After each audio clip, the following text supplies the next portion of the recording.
If you've been keeping up with all the crazy drama between Mattie and OnlyJayus, things just took a super weird turn. For the first time in 7 years, I deleted all of my social media. For a few days, literally everyone thought Mattie had completely deleted her accounts as a quiet way of admitting she was guilty after those massive accusations dropped. But it turns out she didn't actually delete anything at all. She just planned a move to a different app to escape all the hate.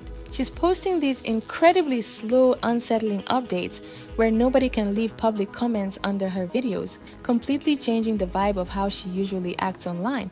To really get why she walked away from millions of followers, we have to look back at how this whole fight started. It all kicked off with a quick TikTok by OnlyJayus, where she was responding to random rumors about her past, but then she casually dropped a massive claim alleging that an unnamed ex-girlfriend had cheated on her with a minor.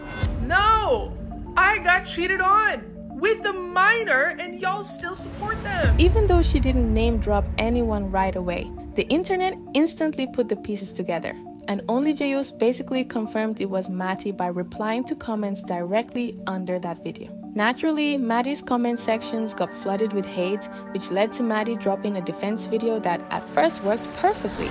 Before coming to any conclusions about these accusations, the only reason I did not speak out about this issue sooner is because Bella, OnlyJayus, is someone who in the past has physically showed up to the place that I live and has previously threatened my physical safety. The video pulled in over 1 million likes and fans rushed to defend her, calling OnlyJayus a liar, while Mattie thanked everyone for staying neutral and waiting for her side of the story before making up their minds. But that relief didn't last long because OnlyJayus fired back with a massive 40-minute YouTube video that completely changed everything. It was filled with page after page of receipts, including screenshots of DMs, texts, and old photos. Even though people have mixed feelings about both of them because of past dramas, the huge amount of visual evidence OnlyJayus put on screen made it almost impossible to ignore, turning the internet completely against Mattie and forcing her to make another move. I swear I already owned this shirt. I did not buy it just for this video. And you know what? Right before I hit record, I saw this post saying, when you find another piece of evidence but the situation is too old to revive. And my first thought was, no, it's not. OnlyJayus later updated everyone on TikTok, making it clear that she wouldn't back down because full context was out there. And she called out Mattie for completely avoiding certain people in her response videos. That's because I said it's worth sharing, because telling a 14-year-old you're gonna give him daddy issues is strange. I said, man, I didn't even think about that. Hold up, let me get the rest of our messages, and they sent the rest because it didn't stop. Which, that whole thing I did put in my YouTube video if you wanted to go see it. But you know what they didn't put in their video? Nick. They didn't mention Nick at all. With things getting incredibly ugly, Mattie tried to respond a second time, but the internet completely rejected it because instead of actually proving her innocence, her response just argued over tiny details. Viewers were leaving thousands of comments saying her second video was just her denying things over and over again without showing any real counterproof. For example, OnlyJayus revealed that Mattie sent her a cease and desist letter, but the internet ended up roasting it because it was filled with basic spelling mistakes and typos, making it look like Mattie just typed it up herself in a panic rather than hiring a real lawyer. Why does the cease and desist have typos? We are aware that you have been making egregiously harmful defamatory statements. So it might be egregious, yeah, it is outstandingly bad, shocking, and the opposite of remarkably good. People also noticed major contradictions in her arguments because in one video, Mattie tried to defend herself by pointing out she was 20 years old at the time, not 21, when dealing with an underage situation. Viewers immediately pointed out that the age difference didn't matter because she was still an adult talking to minors, and changing the numbers by 1 year didn't make the situation look any better. On top of that, people were frustrated that Mattie spent a massive chunk of her 13-minute video attacking OnlyJayus' character instead of addressing the actual screenshots or the situation with her old roommate Nick, who allegedly offered alcohol to minors. She conveniently ignored a lot of the heavy receipts that OnlyJayus put out, which made her audience even more suspicious. No, I was not touching up on minors and buying them alcohol at 21. Who do you think I am? I was 20. Just when it seemed like a never-ending argument between the two of them, a completely new person entered the mix and made things way worse for Mattie when a creator named Nora came forward. She backed up a lot of the timeline that OnlyJayus talked about and explained that this whole thing goes back to 2021. It revolves around Mattie's old roommate, Nick, who Nora had actually filed a police report against for assault. According to Nora, Mattie was absolutely no help to the police case and continued to protect her roommate, even though multiple girls were coming forward with serious stories about his behavior. The text messages to OnlyJayus saying that I wanted to be involved was because I had to file a police report against Mattie's roommate Nick back in 2021, and Mattie was no help to that case at all. This completely messed up Mattie's defense because she kept claiming she had nothing to do with giving alcohol to minors, but Nora pointed out that Mattie was an adult hanging around 17-year-olds in an environment where underage drinking was happening. While Nora explicitly stated she wasn't accusing Mattie of a direct crime against her, she made it clear that an adult creator choosing to surround herself with minors is incredibly weird behavior. The internet quickly realized Mattie was playing word games, arguing that she legally couldn't buy the alcohol because she was underage, while totally ignoring the claim that she provided the apartment for minors to drink it, which brings us right back to those strange new videos she's been posting lately. My experience with Mattie when I was 17 years old was very inappropriate and very weird behavior coming from somebody who was 20 years old. And no matter what, 17 and 20 is not right, even if it is a 3-year age gap, even if the person is just about to turn 18, it doesn't matter. That is still a minor and an adult. When these smaller claims started piling up without exact screenshots, the internet split even further, with some people calling out the victims for waiting so long to drop their stories. I love how people speak out when the heat is on them. They're both trash. If you knew and said nothing, you are also the problem. Something about Bella is weird. She's giving obsessive sex vibes. Once TikTok and Instagram became completely unusable due to all the hate, Mattie made her major move to Snapchat stories.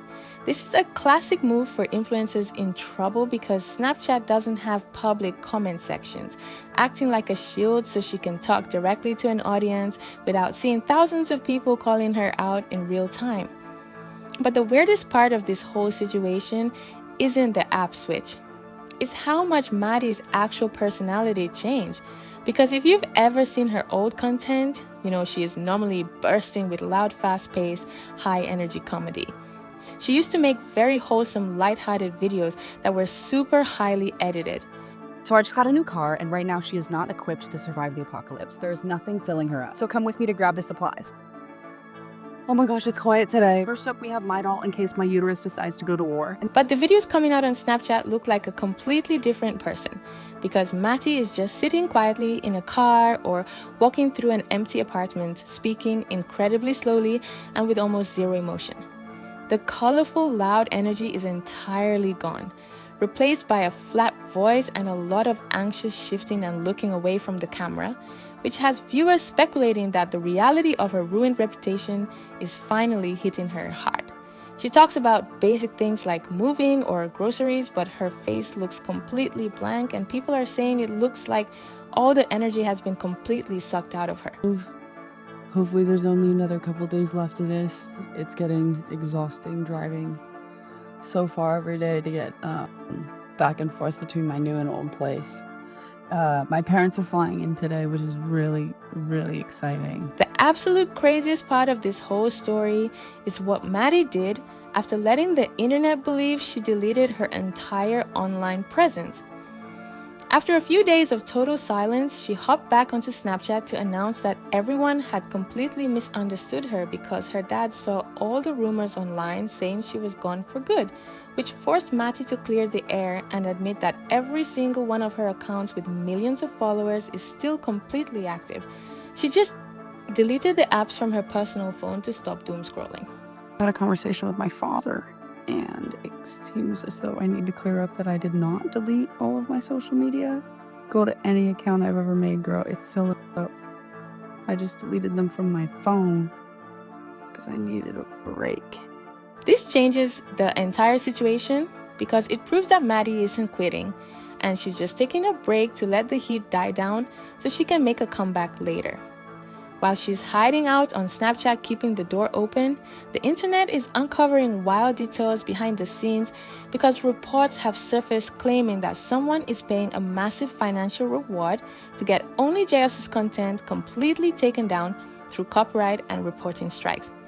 The reward allegedly started at $1,000, climbed to $25,000, and has now reportedly hit $30,000 just to get her removed from social media, to the point where OnlyJayus even joked about finding a loophole to claim the cash herself because of how absurd the situation has become.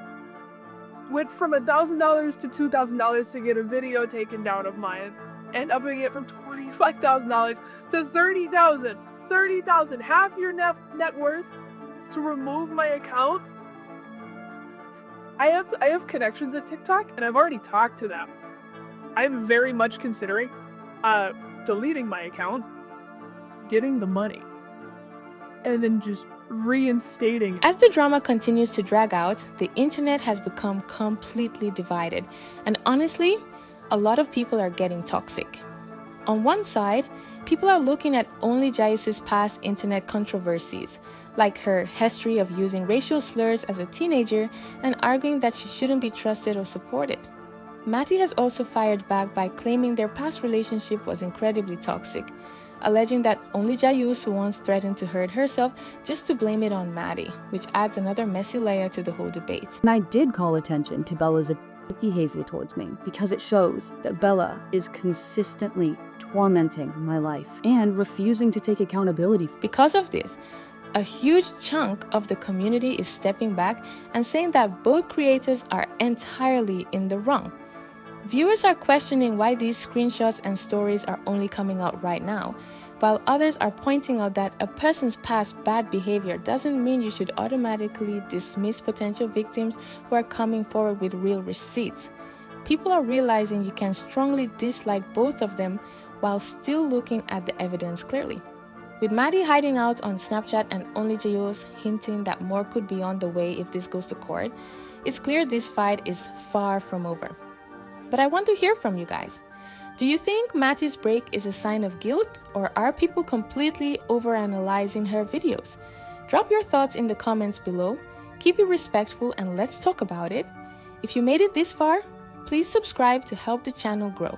Thank you so much for watching, and I will see you in the next video.